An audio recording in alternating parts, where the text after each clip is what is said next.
Dear students, welcome to the classroom. Today we are going to learn our new lesson of information technology. In previous lesson we have learned about computer memory, and in this video we will learn about microprocessor and motherboard. Dear students, the microprocessor is also known as the central processing unit CPU of a computer. All calculations and comparisons are done inside the CPU. For this reason, the microprocessor is referred to as the brain of the computer and sometimes compared to the human brains.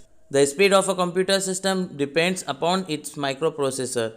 Intel i3, i5, i7, Core 2 Duo, Dual Core and Quad Core are the commonly used microprocessor these days. A microprocessor or a CPU has three units, namely control unit, arithmetic logic unit and memory unit. Control unit CU. The control unit controls the working of all parts of a computer. It ensures that the necessary input and outputs are supplied to the appropriate devices of the computer. Arithmetic logic unit ALU. The arithmetic logic unit performs all mathematical and logical operations such as addition, subtraction, multiplication, division and comparisons. Memory unit MU.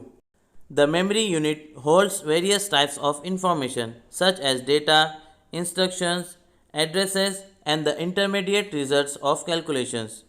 It works under the direction of the control unit to accept, hold and transfer instruction or data. Motherboard. Dear students, the motherboard, also known as the system board, is the base of the computer system. It is the main circuit board of the computer where the microprocessor, memory and other cards are plugged. So dear students, in this video we have learned about microprocessor and motherboard. So watch the video carefully.